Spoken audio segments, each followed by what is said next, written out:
할렐루야.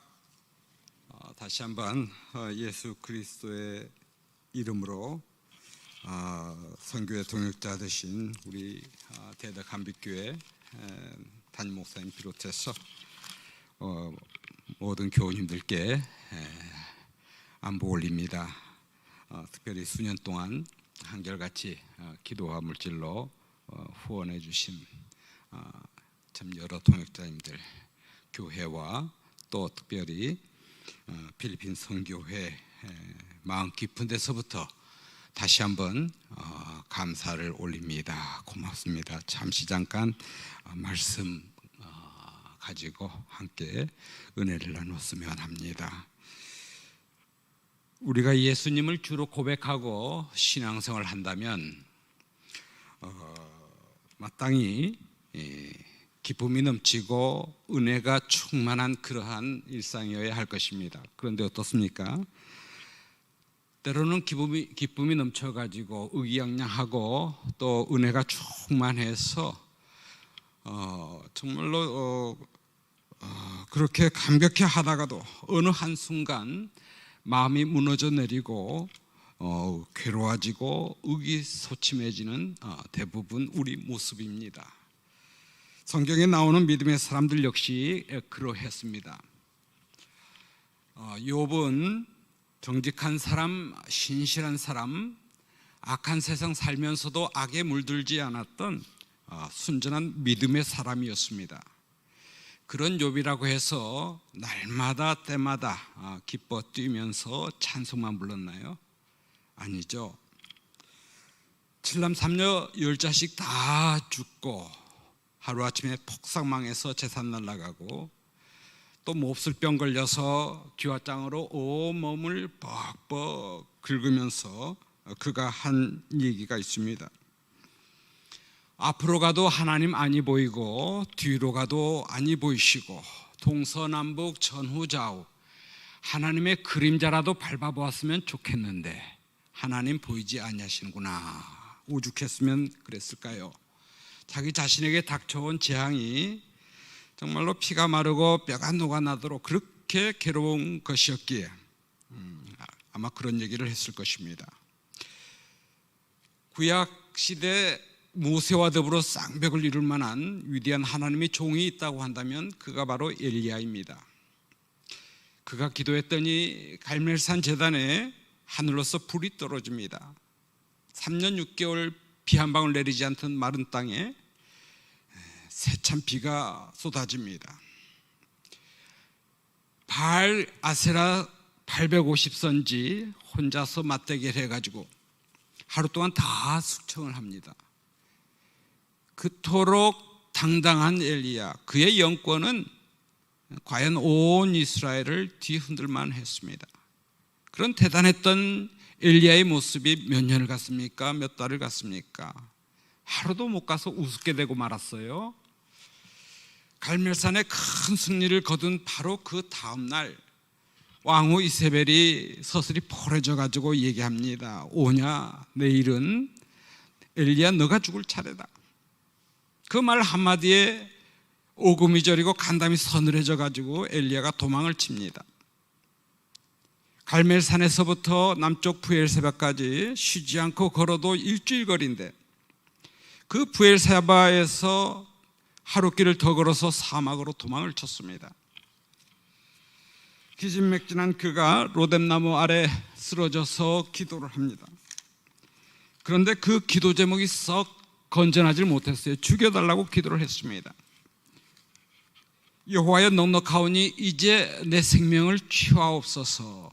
나는 내 열조보다 못하나이다. 하나님 차라리 저를 죽여주십시오. 저는 이 땅에 살만한 가치도 희망도 없고 실패자요 낙오자입니다. 하늘 아래 땅 위에 발붙이고 살만한 자격이 없습니다. 사는 꼴을 들여다봐도 내 조상들보다 나은 게 하나도 없으니 이만하면 하나님 제 생명을 거두어 주십시오. 참 기막힌 상황이죠. 그렇게 나무 밑에 쓰러져서 잠이 들었던 겁니다. 산전수전 다 겪은 사도 바울이 뭐라고 말합니까? 오호라 나는 공고한 사람이로다. 이 사망의 몸에서 누가 나를 건져내랴 그랬습니다. 사도 바울 어떤 분입니까? 아시다시피 살아도 죽어도 주님 영광만을 위했고, 생명 걸고 복음 전했고, 또 삼층철을 오르락내리락 신비 체험하셨고, 주님으로부터 직통으로 계시를 받는 그런 분이셨습니다. 그의 옷자락만 스쳐도 병자가 나음을 얻었습니다. 그러한 능력의 종 사도 바울이 오호라 나는 공고한 사람이다. 여기 공고한 wretched란 영어 단어 뜻인즉 바다에서 배가 풍랑을 만나서 난파가 되었다, 그런 뜻입니다. 나는 영혼의 바다 한가운데서 풍랑을 만나서 파손이 된 배와 같이 가라앉고 있구나. 이 죽음의 자리, 고통과 절망의 늪에서 누가 나를 건져내겠는가. 산이 높으면 골짜기가 깊다 했습니다. 우리가 은혜 받고 기쁨이 충만한 만큼 낙심했을 때 그 처절함이란 이루 말할 수가 없을 것입니다. 성령 받고 신앙생활 하면은 당연히 우리에게서 즐거운 웃음이 떠나지 않아야 마땅할 터인데, 욥은 괴로웠고 엘리야는 지치고 낙심되어서 차라리 죽기를 원했고, 사도 바울은 깊이 탄식을 하고 있습니다. 우리 사는 일이 쉽고 만만한 건 아니겠죠. 과거에도 어려웠고 지금도 어렵고 앞으로도 마찬가지일 겁니다. 힘들기는. 지금껏 만나 뵌 분들 가운데서 참 어려운 인생의 고비 없이, 고민거리 없이, 문제 없이 살아온 분들 아직까지는 뵌 적이 없습니다. 누구에게나 자기의 문제가 더 심각해 보이는 것이고, 또 자기 사연이 더 절절하고 가슴 아플 것입니다. 인생 강건하다 해도 7, 80인데 돌이켜보면은 수고함과 슬픔뿐이다 그랬습니다. 참 이만하면은 여한이 없다, 너무 좋다, 행복하다, 그러한 순간들을 다 모아서 더해본다 해도 얼마나 되겠습니까? 누가 얘기하기를 우리가 살면서 화를 내는데 5년을 쓴다고 합니다. 화장실 가는데 1년, 잠자는데 20년. 그런데 정작 웃고 행복해하는 순간들 2달이 안 된다고 하는 것입니다. 바다가 여전히 바다인 것처럼 아무리 내가 애를 쓰고 힘을 들인다 해도 아니 되는 일들이 분명히 존재합니다. 인간의 실존, 우리의 실존이라는 것은 내가 생각했던 그 이상으로 훨씬 더 불안하기 짝이 없는 그러한 연약한 존재라는 사실을 우리는 기억해야 됩니다. 눈에 보이지도 않는 이 작은 바이러스 때문에 온 세상이 고통을 당하고 있습니다. 교회도 힘듭니다. 선교지도 더더욱 힘든 상황입니다. 선교지에서 사역지를 지키다가 동료 선교사님들 30분이 먼저 소천하셨습니다. 저 자신도 사역지에서 아무것도 할 수 없다고 하는 이 무력감에 사로잡혀서 힘들어했던 경험이 있습니다. 아프리카 우간다에서 사역하시는 김진순 선교사님, 남편 선교사께서 코로나 감염으로 사경을 헤매실 때 기본적인 의료 조치도 할 수 없는 그러한 열악한, 그런 무력한 상황 속에서 옥상에 올라가셔서 하나님께 울부짖으면서 하나님 어디 계십니까? 살려주십시오, 도와주십시오, 그렇게 기도했다고 합니다. 시편 42편, 43편 사실 하나의 시편입니다. 누가 썼는지는 알 수가 없습니다. 누가 썼든지 간에 오늘 본문 시편 저자의 심리 상태는 지금 낭망하고 불안에 떨고 있습니다. 저자는 지금 예루살렘에서 멀리 떨어진 이국 땅에서 살아가고 있습니다. 그런데 주변 사람들이 그를 조롱하고 비아냥합니다. 너의 믿는 하나님이 어디 있느냐, 내 하나님이 어디 있느냐, 그 말이 고통의 가시가 되어가지고 그를 찌릅니다. 더욱이 레위 자손으로서 날마다 성전에 나가서 기쁨으로 하나님께 찬송하며 예배드리던 그 일을 회상해 보니까 지금 현재의 처지가 견딜 수가 없습니다. 그래서 날마다 밤낮으로 눈물을 흘리면서 그렇게 세월을 보내고 있는 것입니다. 어떤 성경학자는 오늘 시편 42, 43편 여기 시편에서 끊임없이 등장하는 이 나의 나를 이런 1인칭 호칭에 주목을 해야 된다, 그렇게 말씀하십니다. 이 나라고 하는 1인칭은 51회나 나오고 있는 반면에 주님, 하나님 20회밖에 나오고 있지 않다라고 하는 것입니다. 현재 내가 처해 있는 삶의 실존이라는 것은 비관적이 짝이 없는데, 게다가 아무것도 할 수 없는 자기 자신만을 들여다보고 있다고 한다면 이 자기 집착의 굴레로부터 빠져나올 길이 없는 것입니다. 세상에는 탁구공 하나만 쳐다보고 사는 사람도 있을 것입니다. 뭐 탁구공보다 더 작은 바둑알만 들여다보고 사는 사람도 있을 거예요. 그 바둑알보다 더 작은 바늘기만 들여다보고 사는 사람이 있을 것입니다. 누구에게나 두 눈이 달려 있으니까 무엇을 바라보며 살는지는 각자의 선택입니다. 각자의 몫입니다. 이스라엘 중에 인물로만 따지면은 단연코 사울왕이 으뜸이었습니다. 그 잘난 사울왕 불행히도 평생 다윗의 뒷공무니만 쳐다보았습니다. 다윗의 기쁨이 나의 슬픔, 다윗의 슬픔이 나의 기쁨, 그렇게 살았습니다. 기름 부음 받은 왕이었음에도 불구하고 평생 어린 다윗의 뒷공무니만 쫓아다니다가 그렇게 비참하게 죽고 말았습니다. 그러나 다윗은 원수 같은 사울을 바라보지 않았죠. 오직 환난 날에 나의 피난처 방패 반석 되시는 하나님만을 바라보았습니다. 자기에게만 몰두하는 사람, 그 참 평강을 알 길이 없습니다. 끊임없이 남과 비교하면서 사울처럼 교만해지든지 사울처럼 열등의식에 사로잡히고 말 것입니다. 본문 5절이 그렇습니다. 내 그 자기 굴레로 뛰쳐나와서 자기 자신을 객관적으로 들여다보고 있다고 하는 점, 오늘 본문 5절이 보여주고 있습니다. 본문 5절은 마치 찬송가 후렴처럼 반복적으로 등장하는 중요한 구절입니다. 내 영혼아 내가 어찌하여 낭망하며 어찌하여 내 속에서 불안하여 하는가. 너는 하나님께 소망을 두어라.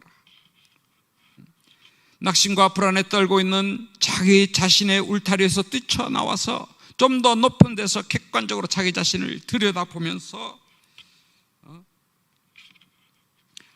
너는 하나님께 소망을 두어라.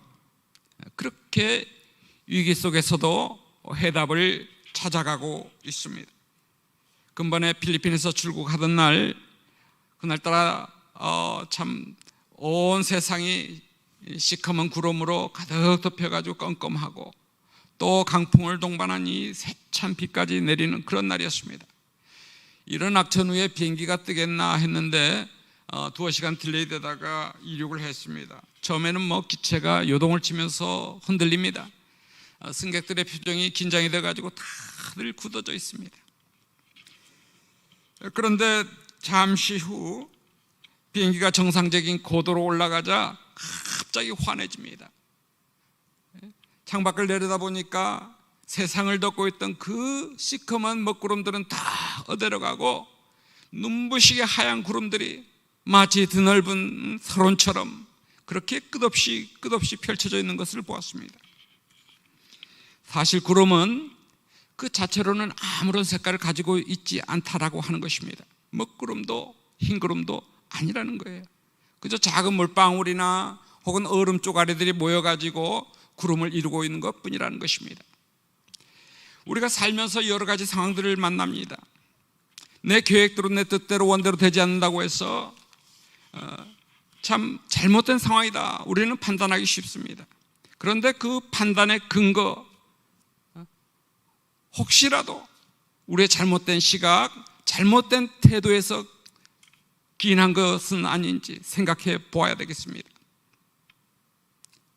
모든 것을 합력해서 선을 이루어 주시는 하나님, 이 순간에도 눈동자처럼 우리를 아끼고 사랑하시는 하나님을 믿는 그 신앙의 안목으로 본다고 한다면 사방으로 우겨쌈을 당한 그런 고난의 한복판에서도 하나님 주시는 또 다른 축복의 시작, 또 다른 축복의 기회를 보게 될는지 모르겠습니다.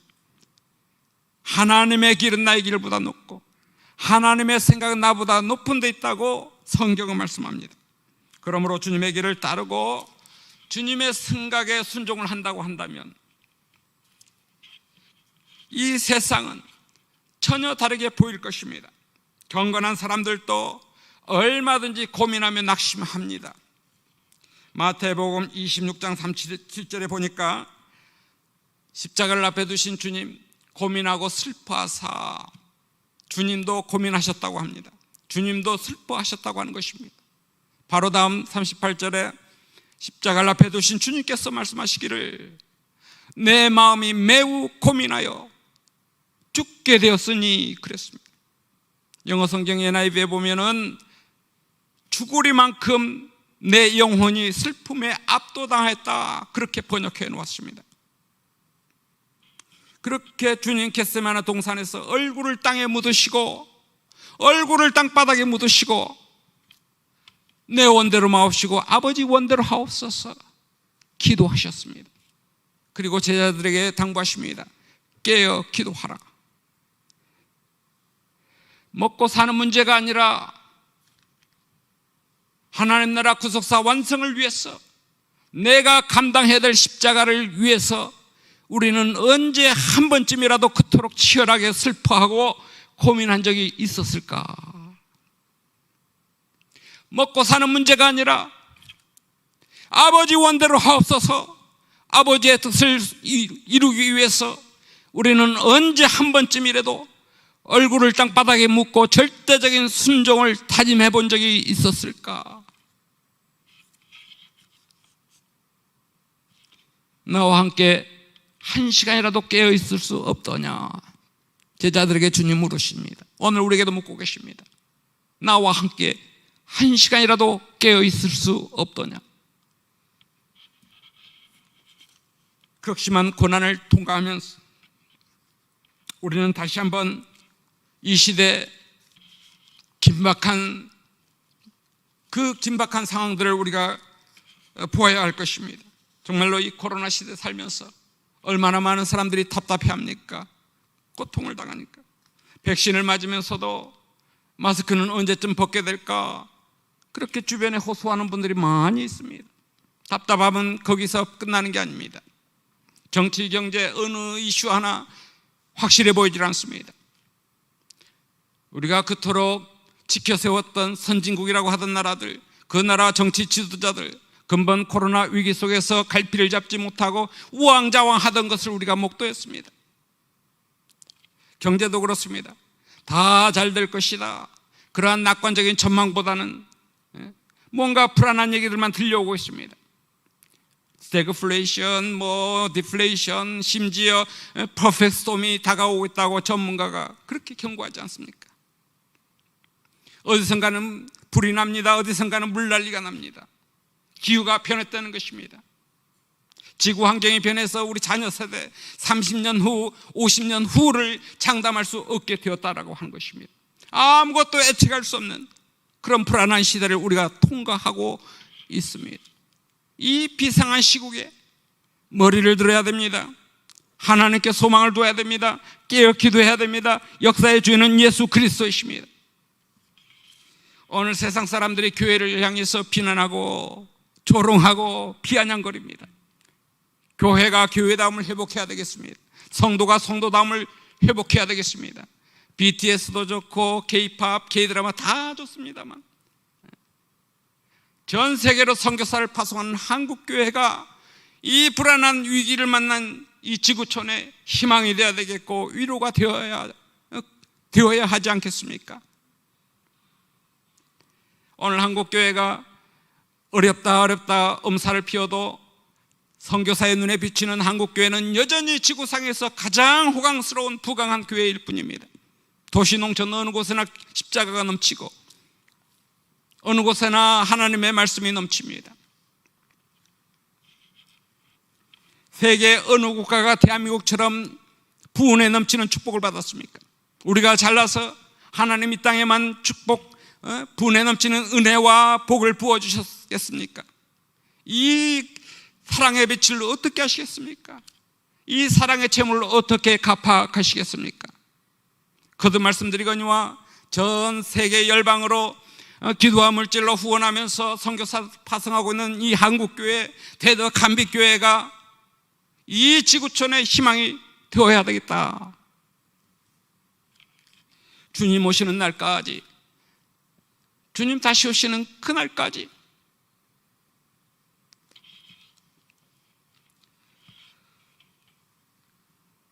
이 마지막 세대 복음으로 열방을 섬기는 선교의 마지막 남은 보루가 되어야 될 것입니다.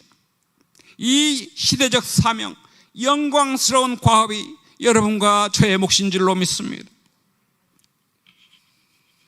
졸지 말아라, 깨어 기도하라. 나와 함께 한 시간이라도 깨어있을 수 없더냐. 극심한 고난을 통과하면서 마침내 욥이 자기 자신만의 그런 신앙의 고백을 합니다. 지난날 축복을 주셨으니 재앙을 받을 수도 있는 법, 하나님께서 주셨으니 도로 가져가시는 것도 당연하고 나는 오직 하나님을 찬송하리로다. 이 정금 같은 신앙의 고백을 우리는 욥의 입술을 통해서 듣고 있습니다. 오라, 나는 공고한 사람이다. 사도 바울이 로마로 보내는 편지 거기서 멈춰버렸으면 그는 영원히 실패자로 남았을 것입니다. 그러나 로마서 7장 25절 뭐라고 말씀하십니까? 우리 주 예수 그리스도로 말미암아 하나님께 감사하리로다 그랬습니다. 우간다에서 사역하시는 김진순 선교사님, 남편 선교사를 코로나로 인해서 먼저 하늘나라로 소천 보내드리고 잠시 잠깐 낙심하고 슬퍼할 수는 있었겠지만 다시 일어나서 뭐라고 말씀하십니까? 이 복음 전하는 선교사면 끝까지 완주할 수 있도록 중보의 기도를 부탁하고 있는 것입니다. 유대 땅에 비가 오지 않는 건기가 시작되면 온 시내가 말라버립니다. 그래서 사슴을 비롯한 온갖 짐승들이 물을 찾아서 혈안이 되어가지고 이산저산 뛰어다닙니다. 물을 찾으면 살고 물을 못 찾으면 죽고 마는 것입니다. 목마른 사슴이 시냇물을 갈급한 것 같이 무슨 낭만적이고 목가적인 그런 표현이 아닙니다. 생존의 문제입니다. 처절한 생존의 문제입니다. 이 처절한 목마름을 아는 사람이 생수의 은혜를 아는 것입니다. 구원의 감격을 아는 것입니다. 차라리 죽게 해달라고 기도했던 엘리야, 그가 쉬지 않고 달리고 달려서 40일을 달려갑니다. 40일을 그렇게 쉬지 않고 달려서 하나님의 산 호렙에 당도합니다. 이세벨이 무서워서 도망쳤던 엘리야, 살 소망까지 끊겼던 엘리야가 무엇 때문에 그렇게 갈급한 심정으로 목마른 사슴처럼 달리고 달려서 하나님의 호렙에 이르게 된 것입니까? 하나님을 만나러 갔습니다. 하나님의 음성을 들으러 갔습니다. 하나님의 도우심 없이는 자신은 아무것도 아님을 알았기에 모세가 기도해서 계명을 받았던 그 높은 산 꼭대기에서 거룩하신 하나님 앞에 무릎 꿇기를 원했던 것입니다. 그렇게 하나님의 종 엘리야는 다시 일어설 수 있었습니다. 오늘 이 시대에 많은 참 불안한 영혼들, 위기 속에 이산저산 목이 말라서 생수를 찾아서 갈급해 뛰어다니는 영혼들, 다시 한번 하나님, 우리 주 예수님만이 소망인 것을 믿어야 되겠습니다. 그 목마른 영혼들을 시냇가로 인도하는 그 목자의 사명 우리가 잊지 말아야 되겠습니다. 내 영혼아, 내가 어찌하여 낙심하며 어찌하여 내 속에서 불안해하는고. 하나님께 소망을 두어야 하겠습니다. 다시 한번 감사를 드립니다. 혹시 방송실이 어느 쪽에 있나요? 예. 사진 제가 몇 장 급하게 골라서 가져왔습니다. 선교지를 이해하는데 도움이 되셨으면 합니다. 두섭지만 사진 올리는 대로 간단하게 설명을 올리겠습니다. 저 사진은 선교센터 지금 제일 뒤편에 찍고 있는 선교센터입니다. 한 1,800평 되는데 비전센터, 교회 뭐 이런저런 시설들이 있고요. 지금 5년째 찍고 있습니다. 지금 2층까지는 마쳤고요. 다음 사진. 요거는 피나투보 사역지로 가는 길인데 주로 저런 차량들을 잠시 임대해서 타고 다닙니다. 그런데 진흙에 빠져가지고 지금 뭐 조치를 하고 있는 중입니다. 네, 다음 사진. 이 사진은 우리 필리핀 선교에서 교회를 예배당을 2개 세워 주셨습니다. 그 중에 하나 반반 은혜교회인데 거기서 우리 사역자와 같이 함께 찍은 사진들입니다. 예, 다음 사진.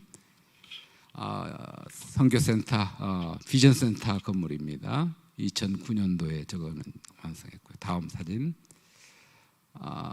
산에서 우리 교육자들, 사역자들하고 또 성도들하고 같이 차를 마시면서 잠시 교제하는 시간입니다. 제 개인적으로는 굉장히 위로가 되고 오히려 힘이 되는 시간입니다. 감사합니다. 다음 사진. 여기도 선교센터 사진 예쁘게 나왔네요. 참 예쁩니다. 우리 대덕 한빛교회에서도 적극적으로 우리 센터를 활용하셔도 되겠습니다. 청소년들, 우리 교회 학교, 또 연세 많으신 분들 어떤 모양으로든지 우리 선교센터 유용하게 쓰임받을 줄로 합니다. 다음 사진. 네, 우리 센터에서 양육하고 있는 아이들 40명 되는데 우리 전사님이 함께 모여서 일주일에 한 번씩 말씀 가르치고 또 기도하는 시간을 갖고 있습니다. 다음 사진. 요거는 우리 소년원, 우리 센터에서 바로 500m 산 언덕에 있는 소년원인데 우리 빰빰각고 지역에 소년원을 맡고 있는 사회복지사들하고 함께 찍은 사진입니다. 다음. 이 사진은 저희 또 센터 주변에 초중고 그리고 국립대학교까지 다 있습니다. 여기는 아얄라 초등학교 감사장을 아마 전달받는 그런 장면인 것 같습니다. 옆에 계신 분이 교장 선생님 그리고 선생님들입니다. 다음. 우리 아에따족들이 사는 환경입니다. 이건 좀 큰 부엌인데 이런 집들에 대략 한 서너 가구가 함께 모여 삽니다. 다음. 좀 물품들을 가져가서 나눠주고 아마 기념사진을 찍었습니다. 예, 우리 아에따족들입니다. 다음. 우리 아에따족들 어린이들입니다. 일반 필리핀 사람들하고 외모가 조금 다릅니다. 이 머리색도 뭐라고 합니까? 이제 꼬불꼬불한 머리, 곱슬머리라고 그러죠. 그렇고 눈도 좀 다갈색이고 피부도 좀 더 좀 까무잡잡하고 그렇습니다. 네, 다음. 우리 사역을 함께 하고 있는 아에따 동역자들입니다. 사역자들입니다. 네, 다음. 우리 아에따 어린이들하고 교회 앞에서 찍은 사진 같습니다. 또 다음. 우리 골짜기 밑에서 쉬고 있는 우리 아에따족들 어머니들 아이들입니다. 네, 다음. 센터에서 사역하고 있는 양육하고 있는 우리 아이들 교회에서 찬양하고 있는 모습입니다. 40명 지금 현재 7년째 양육하고 있습니다. 네, 다음. 뒤에 계신 분들은 우리 아이들을 함께 양육하고 돌보는 도우미들입니다. 한 달에 한 번씩 생일 파티 이렇게 모아가지고 시내 졸리비라는 우리나라로 하면 롯데리아인가요? 그런 데서 이렇게 파티를 하는 그런 사진입니다. 다음, 이곳은 바로 교회 우리 아이들 생활 숙소입니다. 지금은 또 안쪽에 여학생 숙소 2층으로 예쁘게 만들어서 남학생, 여학생을 분리했습니다. 작년부터 분리했습니다. 네. 요거 수영장이 예쁘죠? 없는 게 없이 다 있습니다. 수영장은 우리 센터에서 뭐 외부에서 교회 수련회도 많이 오고 또 특히 필리핀은 침례를 베풉니다. 그래서 우리 수영장에서 각 교회들 침례식을 행하러 와서 침례를 받고 또 교제도 하고 하는 좋은 모임의 장소입니다. 네.